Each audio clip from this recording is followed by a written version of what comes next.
G'day, my fellow free-spirited wayfarer, and thanks for tuning in.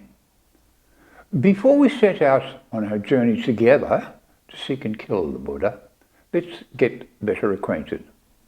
Me, I'm David, a 76-year-old stranger on a stranger planet.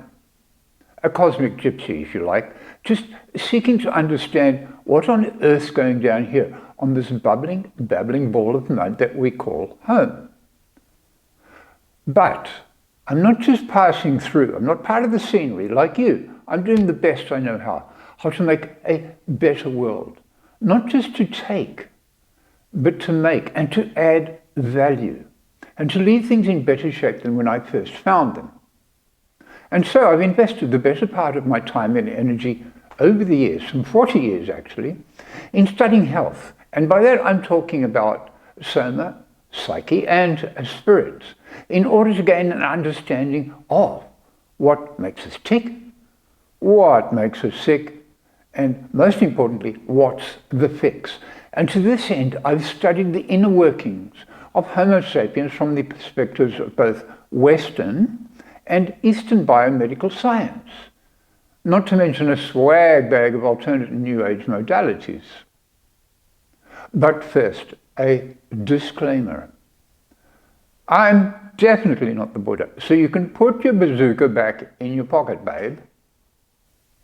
I also have it on good authority that you're not the Buddha either, so we're both safe.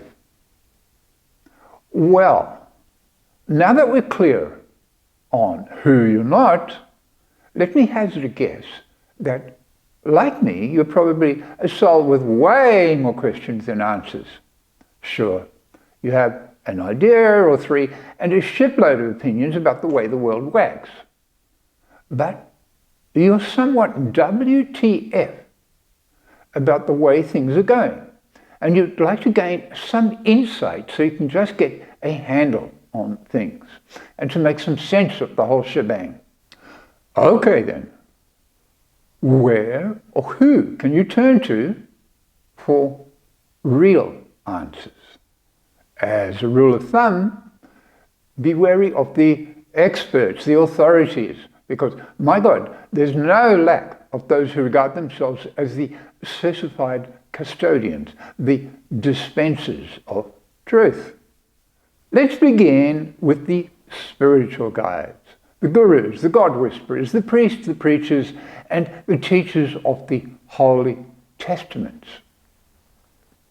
In other words, the official conduits for the word and will of God, which is not to decry or deny the reality of the divine, but seriously now, no one person or sect or creed can claim to be the authorized spokesperson or conduit of the truth. The thing is, the reality is, in this dimension, there is no absolute truth, but infinite facets of the truth, and many of them apparently contradictory. Meanwhile, on the physical plane, it's much the same story. Why do we so readily relegate to the medical professionals the authority to manage our bodies and our health, our well-being? Sure, there are some real healers, as opposed to the officially certified wheelers and drug dealers. But by and large, if you're feeling under par, the doctors will present you with three options. They can cut, burn, or poison you. And if that doesn't fix you, they'll assure you the problem's all in your head. In which case, you'll be referred to a head doctor, a psychotherapist, who may well encourage you to engage in endless navel-gazing gab sessions. Look, don't get me wrong. There certainly are times when we need professional help. It's not that easy finding someone who's competent and compassionate and wise and, very importantly, who cares. Well then, now that we've dispense with a host of benevolent do-gooders who readily declare that they only have your best interests at heart. What can possibly go wrong? Who can you turn to for answers, for guidance and enlightenment? And so we seek words of wisdom from the Buddha. It comes down to this. When you find the Buddha, kill him. Because you, like it or not, have your very own path to walk from the cradle to the grave. Nobody else can walk it for you. Sure, we all get lost from time to time, but that's just a part and parcel of this extraordinary adventure called life. And at times, yeah, we need a signpost so that we know where we're at and whether we're headed in the right direction. But what you don't do is to stop and worship the signpost, or worse still, uproot it and carry it around with you like a cross. Ultimately, the true Buddha, the divinity, is within, whispering quiet words of wisdom to you.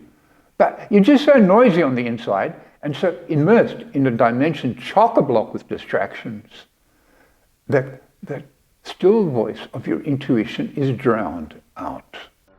So there, number one question is, what can you do to get back in touch with you, to reclaim your sanity, your serenity, your health, and in short, to become the CEO of your life?